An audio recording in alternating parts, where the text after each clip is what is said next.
is going on, good people? What is going on? Happy Friday. Happy Friday.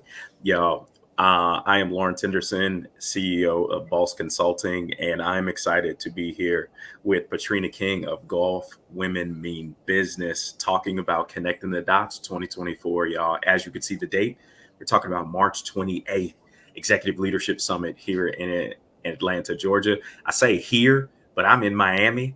And so I'm, a little sunshine before we get into things. But Patrina, how are you doing today? I'm doing pretty good. I'm the one that's here in Atlanta. It's going to take here, and I'm glad you're enjoying the sunshine because it's raining here. So I'll hold down the fort till you get back. Yeah, well, I appreciate that. Well, you know what? I visited the beach for you all, and so Okay. I have some videos coming later, so to share the sunshine with you all. But we have some important things to talk about because there's something happening this month called Connecting the Dots, the Executive Leadership Summit. And those of you who follow me or have been to a Connecting the Dots event in the past, this is a different format because I have the absolute pleasure of partnering with Patrina as we both are serious about the way we develop personally, but we know there's a community of leaders out there as well. And so we want to create this unique opportunity for senior level leader executives to just connect, grow, sharpen their saws, all that good stuff. But before we get into that, I want Patrina to tell everyone about Golf Women Who Mean Business, and again, your why of starting that organization, but also why training up executives for you. So, Patrina, I'll hand it over to you. Yeah, so I started golf with me business. I think honestly, I think we're celebrating 10 years officially, but it's one of those things that I've been doing for a while, even before making it official. I am a lifelong golfer, and playing golf, it's just part of my fiber. And growing up as the only everything on the golf course was just kind of natural for me. And I didn't quite, like, as I became an adult, I wasn't sure why everyone didn't play golf, which is kind of an oxymoron, I guess, because on one hand, I'm like, I'm the only one out here. It's clear I'm the only one out here. But I don't know anything else. And then I'm like, so why everyone else didn't play golf? It doesn't make a lot of sense. But then I'm also from a small town. So I think a part of my mind was just like, oh, maybe it's just because I'm here. And, in other bigger cities, everyone's playing golf. It was kind of interesting, the dynamics behind my thoughts with that. But I played throughout high school. I had 36 golf, at least 36. 36 is just a number I know, golf scholarship offers. And I did not go to college to play golf because I didn't want it in my mind, again, being from a small town. I didn't want my life to mirror that. I wasn't going to sign up to do the same thing I've been doing all my life. So I just ended up paying for college myself. And I'm not taking any of those. Of course, my parents was like, well, if you're going to leave money on the table, then, do your thing. So I had to do it all myself. And it's okay. It worked out great because on the flip side, I started golf for me business. And I do like this side of golf better than just having to play and compete all the time. And so getting down to my first official business I started was a background investigations company. And we did background checks for nonprofits and corporations.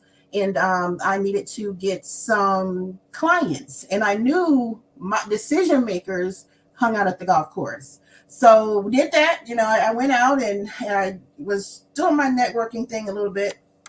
And long story short, I landed an opportunity to play golf with this executive, this big time decision maker. I knew there was a big time contract on that was coming up. And I wanted that. That would have put my company in a totally different realm. I would have been, just on a different road there. And we played golf. We played 9 holes. And let's just say my score ended up being extremely way better than his. I'm trying to find the right words these days to say that. But I was playing competitively because that's how I was taught. I wasn't taught to play golf to get to know anybody. I was taught when I hit the golf course, you have no friends and you are there to beat the person. You can shake hands afterwards. If you're friends afterwards, great. If not, oh well, you won that game, that round. And so I was doing that with him, and that mindset and just playing golf that way actually kind of it ruined the chances for the contract. I did not get the contract, and he actually didn't talk to me anymore after that. And so when I was talking to my dad about it, he just kind of laughed and said, you don't beat the person you want business from. And and I'm like, okay, so I got to play down, I got to kind of, and it's kind of that, but maybe you just don't beat the person as bad as I beat him. I mean, it kind of seemed like he was a beginner and I was a pro. Like it was You were cracking me up. so because of that, I kind of had to switch up my mindset, because I still needed clients, I still needed contracts.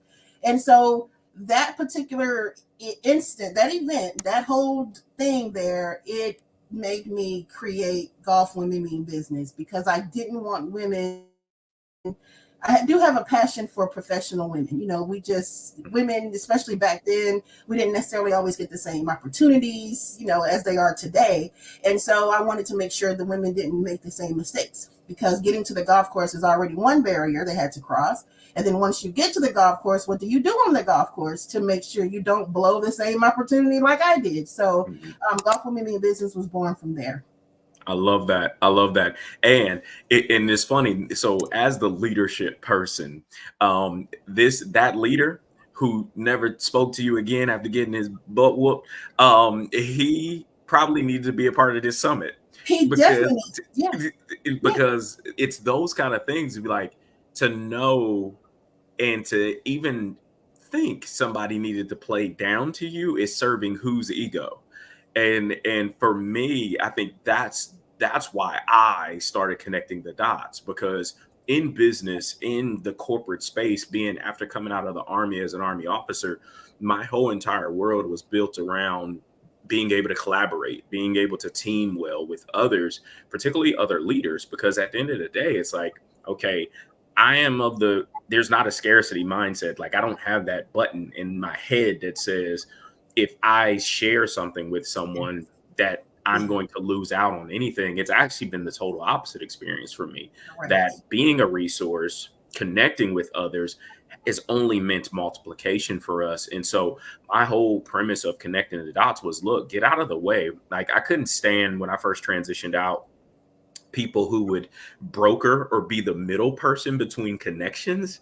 And the one thing y'all, when I first met Patrina, literally from the moment go, and as we were talking, and he's like, "You're like sister from another mister." Like, she Mhm. was listening, like you were listening to me and being like, "Ooh, I need to connect you with so and so. Ooh, I need to connect you with so and so." And literally, that was just a vibe. Like, "Ooh, okay, you got that going on. Let's connect that person." And literally, that's what connecting the dots is all about. You never know what season of life someone is in, and so if you have a person and you're listening to hear their need, and you have a resource, whether it's a person, place, or a thing, you Mhm. just connect them with nothing in return. And my father growing up, and I love this, and always want to remember him and the teachings that he brought us up with, which I thought were colloquialisms or little craziness that he had. But it's the scripture, Ecclesiastes 11:1, where he used to say bread on the water. My dad used to say bread on the water all the time. And I used to be like, what is this man talking about, bread on water? Was this mindset of give without expectation, and in due season it'll return to you It will if return. it does. And so that mindset of, I'm just going to serve, I'm just going to be a resource for the sake of understanding I have the capacity to be a resource to somebody else. That's what connecting the dots is all about. It's bread on the water, connecting the dots Put it on the water. for Love people. it. And so for us, and now as a business owner, why, and some of you like, well, why senior leaders, why executives, why they got enough resources? Well, there's one thing that, even though you may believe it's a falsity, not a lot of safe spaces for senior leaders, because again, if you haven't been taught how to be vulnerable in business, and I love Patrina, your the premise behind Golf Women Mean Business is to create these spaces, engineering opportunities for people to be vulnerable, for people to be courageous in a community of people. Senior leaders, I like the more I coach several leaders across organizations, and they don't feel like their organizations are places for them to be that vulnerable, to be that Absolutely. courageous. And so who's going to create that space for them? Me and Mhm. Patrina was like, I like golf, I like leadership. Let's link up. We'll do it. We'll do it. And it happened over breakfast, right? Right before the You holidays. did. You And, did. there was this alignment. And so, Katrina, for you, like when you think about the needs of senior leaders, like why is it important for you to be a part of something like this? Because it's important for me because I feel like I have this perfect balance. And I know nothing is perfect per se, but I've been on both sides. And then, of course, once you step out and then you own your own business, you can look back and see, okay, if I had looked at this situation this way, I probably would have handled it this way. Or I didn't have to necessarily do it this way, but I kind of felt like I did. I'm just able to now see both sides of things and understand where people are and kind of why and where they possibly want to go or need to go, but may not, just not familiar with it from a standpoint of already being on the other side. So, because of my experience and, just because of the things I've learned as a business owner, I just had to be here. Just have to share those things and help Yeah, others, get there unapologetically, of course, yeah, professionally, but, don't be it. We have one life, we have one chance to do things, and we shouldn't blow those opportunities. So, there it is. I love that. And again, and I love it from the perspective of, again, the workplace and even COVID. And I was reading an article about how people, there was an unconsciousness to how much an organization actually meant to people going in person, creating that community. It was almost kind of this persona of support, if you will. That when COVID happened, people actually realized how thin that support layer actually was. And so now people are looking to connect differently. They're looking to connect with other people who are experiencing similar situations, but at that senior level, which has some nuance, which has some things that needs to be discussed with leaders. And so that's the main thing we're going to get into, and another thing we're going to offer down the line. But for this event in particular, I'm going to share my screen because we have an amazing lineup of speakers. It's not just going to be me and Patrina, but we're going to speak as well. But we want to introduce y'all to some folks you're going to see next week in next week's live. So here are the amazing speakers that will be with us. And so, Patrina, who is Dr. Georgette Fraser Moore? Dr. Georgette Fraser Moore is all things digital transformation. She is going to talk about digital disruption during our summit here. She is just one of those people who's always on top of the changes, and technology changes it used to be like once a year, and then it was maybe every 6 months, and then it was monthly, but technology is basically changing every day, seems like. Hmm. And Dr. Georgette, she's the owner of Transformation Lead, and that title fits who she is and what she does. She is always on top of what's going on in the digital space, how these things are affecting businesses, big or small or medium, any size business. She's always on top of that, and she knows how to put things in place to make sure the processes and procedures are still running smoothly for any size corporation. So she'll be talking to us about how digital items are disrupting the corporate space, the entrepreneurial space, and how you can use those things to your advantage. I love it. I love it. And um, people might think me and Patrina just gonna walk around shaking hands, kissing babies, and all the rest of that stuff. But no, we're gonna speak too. And Patrina, what's your topic? My topic is I'm talking about employee engagement and retention. I had to get that right. Employee retention and engagement. So it's kind of one of those things. So I do have an HR background, contrary to popular belief. Background checks is a part of HR for the most part. And but I'll be talking about the holistic approach to valuing employees and their well-being, and focusing on their professional development and how they can contribute to the retention and engagement on top of management as well, and how they can do it for themselves and also for their employees. We'll talk about work-life balance, career development opportunities, recognition programs, and effective communication. We I think if people were to encourage more open dialogue and listen to listen, or listen to help versus listen to respond, that will keep a lot of employees, and it'll help them feel engaged as well. So these are just some of the things that I'll be talking about in my session. I love it. I love it. And I get the absolute pleasure to highlight the rest of our speakers.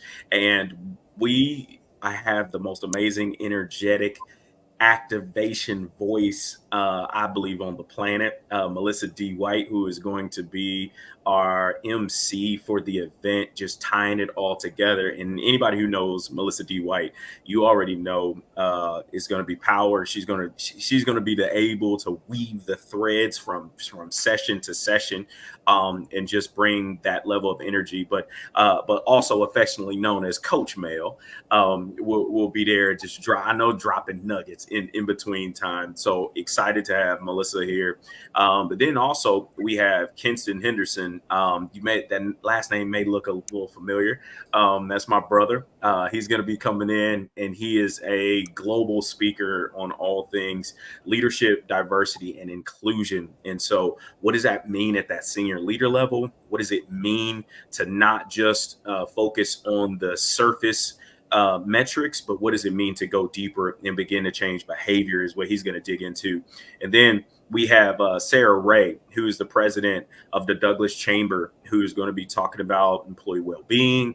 What does that even mean? And all the things. And it's not just about, do you have the right EAP program or all the rest of those things, but it really is about, how do you connect the dots to well-being in the workplace? And here's the crazy part: leaders, it's about you figuring out what well-being means for you as well. Because oftentimes we may outwardly face and tell everybody else to get their stuff, but how about us? Do we unplug at night and all those things? And then I get the opportunity to talk about the changing workplace and what it looks like in the future. And the one thing that I'm going to do, I'm going to try not to nerd out too much on all of the research and things that I'm finding myself pulling, articles I'm pulling together around employee engagement, productivity. But the workforce is changing, and leaders, you need to be prepared for it today. This is not something that you have a long runway to get prepared for. It's something that you need to be able to and prepared to learn with others. And so that is a highlight. I'm talking about highlight of the speakers that we'll be able to meet next week. You'll be able to see all of their wonderful leader faces who are making time to jump on the live next week, because we were like, can y'all make it for a couple minutes just to say hi? And so I'm excited. And so those are our speakers. And Patrina, any other highlights that people should be on the lookout for when it comes to this event? Let me think. So, I mean, first, definitely the amazing speakers. I can't speak on their behalf. I can tell you that they are awesome for sure. I can tell you that this is an event you don't want to miss. Because it's one of a kind. I'm not going to say it's once in a lifetime, but you got to be present. You never know if we do another one, you never know what that one will be like. So, and then, we do have some surprises that we'll be dropping some of those little nuggets, just not today, but you want to be sure to stay connected with us and hear about some major things that we have. This is just not it. It doesn't stop here. So just starts here. Yeah. And again, this was just a chance for me and Patrina to jump on just to say what's up to y'all, so y'all can see our faces together. And you see that QR code down in that bottom corner. click that early registration. Our wonderful team, Japri, has been just plugging comments away on LinkedIn with all the information, connection to the speakers. And guess what? Early registration is over on March 13th. So you got only a couple days left on that before you pay the price. And so we look to see and have you in the building with us. And so sharing is caring. Connect with us across our social media platforms and don't miss out. Be in the building with us. And I like to say, until next time. Oh, here's the one thing. Japri just dropped one of the nuggets, Patrina. So I gotta say, she put it out there. So here's what you get if you buy those early tickets. You get There, food, you get breakfast, diving. See, thanks, Japri. We thank you. spoiler alert. Thank you. You get Thank you. VIP tickets only. All right, Yes. you get some breakfast. We feed you before, so your stomach won't be growling. You got to get Yes. there early. But all Let's right, y'all. start working Until on. next time. Yeah, yeah. We got the team working hard. Patrina, any last words for the people? Oh no, just sign up before the 13th. But after the 13th is fine too. I mean, we're not gonna be mad if you want We're to not. wait. Just make sure you do sign up eventually. Hey, oh, and by the way, don't think that this is open seating. This is limited seats. So Yes. please get your ticket. That is also a change. We got Yeah. limited seats for this thing. All right, y'all. Well, until next time, and come hang out with us next week to see the speakers. So we'll see you all soon.